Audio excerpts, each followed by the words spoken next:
오늘 이 시간에 함께 하실 하나님 말씀은 신명기 23장 21절로 23절입니다. 내 하나님 여호와께 서원하거든 갚기를 더디하지 말라.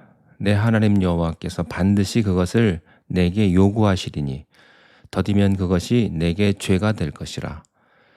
내가 서원하지 아니하였으면 무죄하리라. 그러나 내 입으로 말한 것은 그대로 실행하도록 유의하라.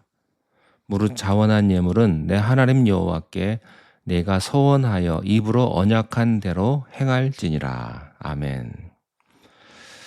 속담에 이런 속담이 있습니다. 뒷간에 갈적 마음 다르고 거기서 나올 때 마음 다르다. 그런 속담이 있습니다. 급한 마음에 약속을 하고 일 처리를 다 하고 나면 내가 언제 그랬느냐? 사람의 마음이 변하는 겁니다. 인간의 죄성이죠. 문제는 이러한 간사한 마음이 하나님과의 약속에도 그대로 적용된다는 데 있습니다. 어떤 분들은요, 위급한 상황을 만나면 하나님께 서원합니다. 이번만 해결되게 해주시면, 이 고비만 넘기게 해주신다면, 또 이 병만 낫게 해주신다면, 이렇게 조건을 내걸고 자신의 헌신을 약속합니다. 내가 헌금을 얼마를 하겠다. 평생 봉사를 하겠다. 제가 예배를 빠지지 않고 나오겠다. 여러 가지 약속을 하죠. 누가 강요한 것도 아닌데 서원할 때가 있습니다. 그런데 뭔가가 해결되고 나면 그 서원을 지키지 않는 경우가 많다는 겁니다. 마음이 변하는 거죠. 또 서원의 일부만 지키기도 하고요. 아예 서원을 지키지 않는 경우도 있습니다. 서원을 지키지 않는 경우 여러 가지가 있겠죠. 이런 경우도 있습니다. 그것은 하나님께서 하신 게 아니고 어차피 될 일이었다. 어차피 될 일이었는데 내가 그랬다. 또 내가 노력해서 그렇게 됐다. 이렇게 생각하기 때문일 겁니다. 성경에 보면 처음 서원이 나타나는데요. 그것은 바로 야곱의 서원이었습니다. 형 에서를 피해서 도망갈 때 야곱이 서원을 합니다. 이런 서원이에요. 만일 하나님께서 나를 지켜주시고 떡과 옷을 주시고 나중에 평안히 본가로 돌아오게만 해주시면 여호와를 나의 하나님으로 섬기고 베델을 하나님의 집으로 삼고 11조를 드리겠습니다. 이런 서원을 했습니다. 20년이 지났습니다. 야곱은 엄청난 축복을 받았고 본가로 금이 환양을 했지만 야곱은 자기의 서원을 지키지 않았습니다. 그 결과 무슨 일이 생겼느냐? 딸 디나가 수치를 당하고 또 그 여동생을 복수하겠다고 세겜 족속을 대량 살상하는 죄를 시므온과 레위가 짓고 말았습니다. 그리고 온 가족이 몰살의 위기에 처했을 때에야 그는 하나님께 자신의 소원을 갚고 위기를 모면합니다. 모세오경에는 서원에 관한 다양한 기록들이 있습니다. 이것은 당시 이스라엘 백성에게 서원이 일상화되었다는 것을 알 수 있는 대목입니다. 우리도 서원을 할 때가 있죠. 오늘 말씀에서 서원의 지침을 말씀을 합니다. 첫 번째 지침은요. 서원은 경솔하게 해서는 안 된다는 것입니다. 21절에 내 하나님 여호와께 서원하거든 갚기를 더디하지 말라. 내 하나님 여호와께서 반드시 그것을 내게 요구하시리니 더디면 그것이 내게 죄가 될 것이다. 하나님은 서원을 했다면 미루거나 지체하지 말라고 하십니다.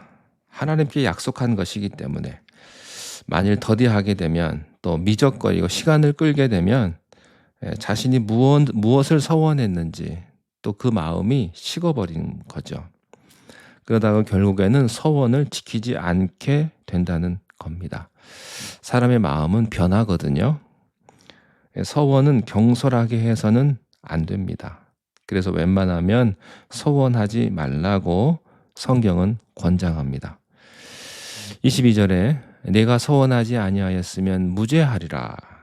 차라리 서원을 안 했으면 서원을 어기는 죄도 없다는 거죠. 서원을 갚을 고민을 하지 않아도 되고요. 또 서원을 더디 갚다가 죄가 될 염려도 없다는 것입니다.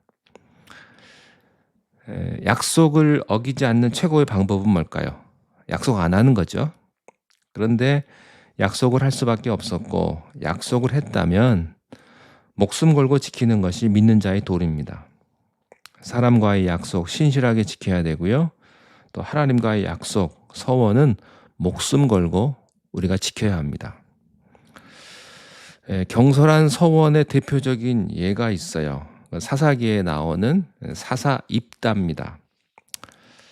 사사기 11장 30절 31절에 보면 그 서원이 나오는데요. 이렇게 되어 있습니다. 그가 여호와께 서원하여 이르되, 입다가 서원을 한 겁니다. 주께서 과연 암몬 자손을 내 손에 넘겨주시면 내가 암몬 자손에게서 평안히 돌아올 때에 누구든지 내 집 문 앞에 나와서 나를 영접하는 그는 여호와께 돌릴 것이니 내가 그를 번제물로 드리겠나이다. 이런 서원을 해요. 입다는 암몬 자손과의 전투를 앞두고 서원을 했습니다. 만일 주께서 암몬 자손을 나에게 넘겨주신다면 누구든지 내 집 문 앞에 나와서 나를 영접하는 자를 여호와께 돌리고 번제물로 드리겠습니다. 그런 겁니다. 여기서 누구든지라는 말은 뒤에 영접한다라는 말과 쌍을 이루는데 실제로 입다의 딸이 영접을 했기 때문에 번역하는 사람이 사람에 해당하는 누구든지라고 번역을 했습니다. 근데 원어의 의미는 무엇이든지가 맞는 표현이에요. 아마도 입다는 가축을 생각하고 서원한 것 같습니다. 집에 있는 소나 낙타나 염소 아니면 자기 집안의 종이었을지도 모르겠습니다. 즉 자기에게 소속된 소유물, 가축이나 종 정도로 생각을 했던 거죠. 그래서 무엇이든지 내가 번제물로 드리겠습니다. 그런 의도를 가지고 하나님 앞에 서원을 했던 것 같아요. 자기 딸이 자기를 제일 먼저 영접할 줄은 생각하지도 못했던 거죠. 34절에 보면 입다가 미스바에 있는 자기 집에 이를 때에 보라 그의 딸이 소고를 잡고 춤추며 나와서 영접하니 이는 그의 무남 동녀라. 기가 막힌 일입니다. 하나밖에 없는 딸이라는 이야기를 성경은 또 강조하고 있습니다. 무남 동녀라. 보통 같으면 딸의 축하에 대해서 감격해야 될 텐데 입다의 반응은 참담합니다. 35절에 입다가 이를 보고 자기 옷을 찢으며 이르되 어찌할꼬 내 딸이여 너는 나를 참담하게 하는 자여 너는 나를 괴롭게 하는 자 중에 하나로다. 내가 여호와를 향하여 입을 열었으니 능히 돌이키지 못하리로다. 참 입다의 마음이 참담했을 겁니다. 자기 표현대로. 결국에 소원대로 딸을 번제로 드립니다. 근데 이 구절은 난제 구절이거든요. 참 해석하기가 어려운 구절인데 진짜로 제물로 드렸다는 그런 주장도 있고요. 또 수절하며 성전 봉사자로 마치 수녀님처럼 드렸다는 그런 주장도 있는데 이 전체 문맥을 보면 번제물로 드린 게 자연스러운 해석 같습니다. 자, 그렇다면 생각해 보겠습니다. 왜 입다가 경솔한 생각을 했을까요? 아마 전쟁 나가기 전에 불안함 때문이었을 겁니다. 승리하지 못할 것 같은, 질 것 같은. 만약에 승리할 줄 알았다면 이런 소원 안 했을 거예요. 근데 질 것 같고 이길 자신이 없으니까 무리한 걸 내걸게 된 거죠. 어떤 사람이 큰 걸 걸었어요. 큰 걸 서원해요. 그러면 저 사람 참 믿음 좋구나 라고 생각을 하는데 아닐 수 있다는 겁니다.